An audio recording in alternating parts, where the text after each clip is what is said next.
This is Major History, and I titled this podcast "A Long Walk to Freedom." Uh, 30 years ago, South Africa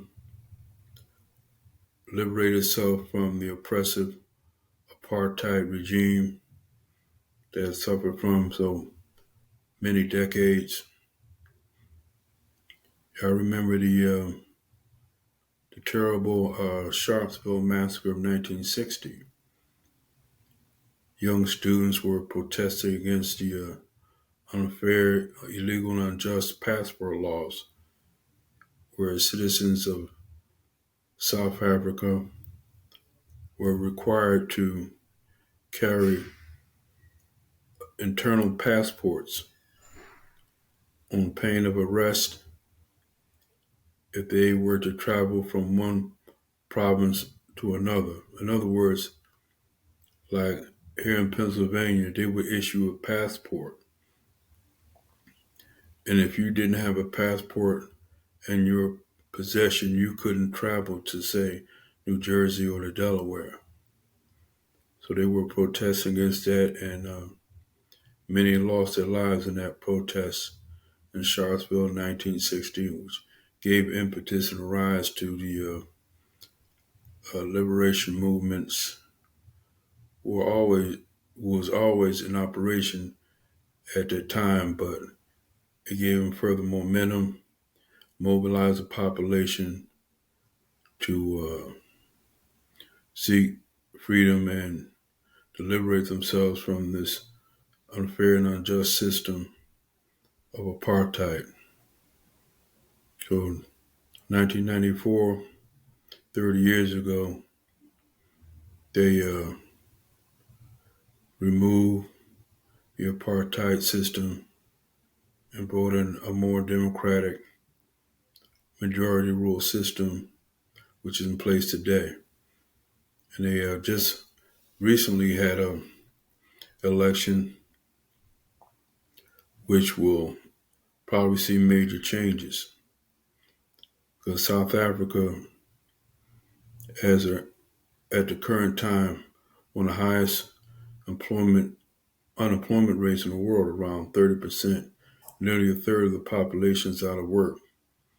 They also have one of the highest crime rates in the world, including murder, robbery, and so forth. So Nelson Mandela had wrote a book, I believe, many years ago called A Long Walk to Freedom,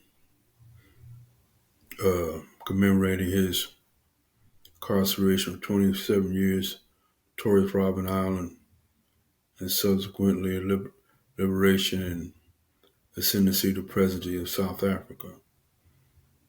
Well, I would say this, they had a long walk to freedom, but I would say, without hesitation or reservation, they have a long way to go before they reach freedom. Freedom does not just mean civil or human rights, in my view. It means freedom from want, from poverty, from lack of jobs, lack of security for yourself and your family, and for your community as a whole. So hopefully with these new elections, South Africa might turn a new corner, a new day, and reap the benefits of their 30 years of freedom and liberation from the unfair, unjust, illegal, and immoral system of apartheid, which fortunately has been tossed into the dustpan of history and long overdue, to say the least. And as they say down in South Africa, yes, it's major history. And this week, actually, I believe June 6th will be the anniversary, 80th anniversary of the landings at D-Day. And it will be global commemorations marking that event here in the United States and in Europe, Great Britain, especially in Normandy and the north of France. As some of you might know, D-Day was the watershed event in which the Allied forces landed in great force and with great numbers on the beaches of Normandy. This was the beginning of the end of the Hitler's reign in Europe. The die was cast, and before long, in several months' time, the Allied powers had advanced into Germany itself, which brought about the demise of Hitler's Third Reich in Europe the following spring. Since this is the 80th anniversary, only a handful of survivors of that landing are left. And it's highly doubtful that many more will be left in the coming years. I mentioned many times that 100 years is usually, in historical terms, a benchmark, a watershed in which people commemorate important historical events. However, the D-Day commemoration is a little bit different because the number of survivors of those landings are rapidly disappearing. And when 100 years rolls around, there will be more than likely none left to commemorate that event. And that's why they are commemorating. They always have commemorated the event every year since the landing. But they're commemorating this year especially because of the facts that I just mentioned. And actually next year will be, or the year after will be another important commemoration. The 250th anniversary of the foundation of the United States after the revolution against the British Empire. And there will be a number of commemorating events in Philadelphia and elsewhere to mark that event. Just as they commemorated the bicentennial in 1776, they'll be commemorating the 250th anniversary of the American Revolution in 2026. And Philadelphia will be a focal point of those events. And this will bring much traffic, tourists, otherwise, and there'll be many events commemorating that event, the least of which will be the World Cup of soccer, part of which will be held in Philadelphia in 2026, among many other celebrations. So there will be that will be a special year for those marking that event. And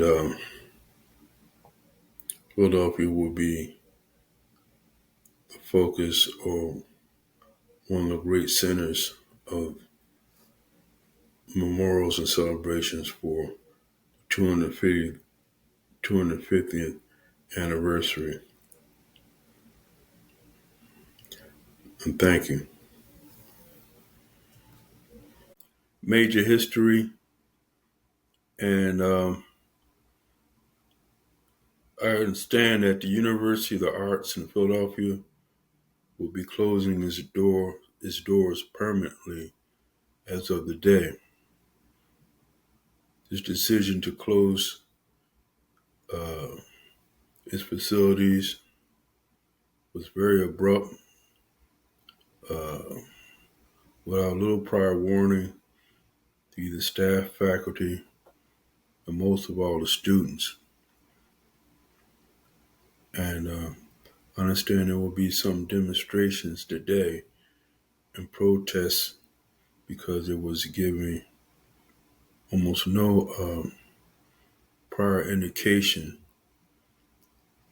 that they were going to shut down so soon. I understand the school had been in some difficulty, both financially and as far as enrollment, and it might have been due to the COVID crisis of a couple years ago, which may have contributed to their difficulties. Uh, Having said that, still that provides little consolation or comfort to the students and staff and faculty who have their lives suddenly uprooted. And this is unfortunately not the only case of this situation happening. Uh, but usually there's some prior indication given to the students or faculty that some upcoming dramatic situation may be coming about, especially for the staff and faculty may find themselves in the unemployment line. It may be less consequential for the students who may be able to transfer enrollment or their credits to another institution. Temple University and the Moore College of Arts come to mind. So they may have a soft landing, especially if Temple University is able to uh, cooperate, consolidate the University of Arts into its programs. However, these talks are just preliminary and tentative, and it'll be a while before they see fruition or come to a agreement. In the meantime, students and faculty are left in a lurch as to their future, academic career. So there may even be lawsuits pending against the University of the Arts, and this is almost a given the fact of the circumstances that I just indicated. So hopefully they come to some type of agreement, and the students and faculty will be able to continue their academic studies and faculty will find employment either at another university or they'll give some type of financial reimbursement or compensation from the University of Arts. And hopefully they'll come to an amicable, satisfactory agreement for all sides. Thank you. Major history, and the title of this podcast I call The Ugly American because of the fact that the recent case over there in Italy, this case I've been following for a couple of years, and two American citizens, young college students, were in Italy for the purpose of studying or obtaining a degree and in a wayward adventure decides to purchase some drugs from a local drug dealer in muddled circumstances, case of possible mistaken identity. Instead of a drug dealer or criminal, they were met by undercover Italian police officers. And altercation ensued in which one of the Italian police officers lost his life at the hands of one of the American students. The other police officer was injured. This case is going to trial. Guilty verdict was ensued, and now the verdict has been an appeal for the Italian courts. And this speaks to an issue I spoke to a couple of podcasts ago about American citizens flouting the laws of their respective countries they're visiting. Case of Brittany Griner, Nicki Minaj, caught with marijuana possession in Netherlands. Brittany Griner, cannabis oil in Russia. And years ago, Stacy Keach,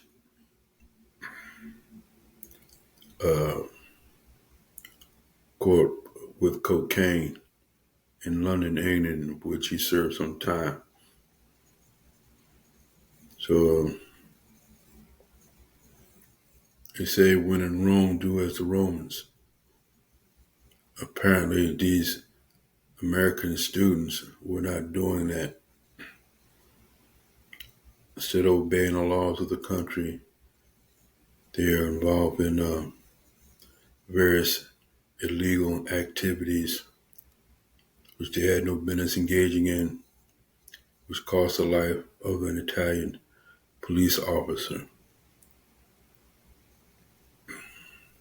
So reminds me of a movie years ago I saw with Marlon Brando called The Ugly American. American diplomat in a mythical, fictional Southeast Asian country confronted by one of the locals who took issue with the American sense of entitlement. He regarded the American Marlon Brando as someone arrogant and insolent and disrespectful of the country's norms, cultural norms, and politics, or whatever the case might have been. So I think this might be another possible case of Americans flouting the laws of the respective countries and engaging in illegal activities, which they will be definitely held to account. And unfortunately, a Italian police officer lost his life as a result. The ugly American. Thank you. Yes, major history, and this might be in a way of a follow-up report I did last year on the situation of erstwhile Bishop Lamar Whitehead out of New York, out of Brooklyn, New York. Uh, Bishop Whitehead was charged with several felonies, uh, of which he was convicted, and he was just sentenced last week to 9 years in prison. The main charge, principally, was that he had defrauded one of his parishioners out of $90,000 from her life savings, and this money was fraudulently or misappropriated into alleged real estate investment, which proved to be non-existent. And among other things, he was charged with, this was the main uh, charge he was convicted of, this misappropriation or embezzlement of this lady's funds was basically left her destitute and caused this lady great hardship. Bishop Whitehead, um, by the way, previously had been in jail years ago on similar charges. So his imprisonment of 9 years should be looked in that light that he had been previously convicted of similar type of charges. And this speaks to the issue of pastors living, some of them spending exorbitant amounts of money, living lavish lifestyles, buying Rolls Royces and custom-made suits and tailored suits and all types of jewelry, and which Bishop Whitehead was famously noted for. And evidently this aroused a lot of suspicion as to where he obtained the funds for these various very expensive items. And there's a old saying, where there's smoke, there's fire. This is like a caricature of stereotype of, you know, corrupt and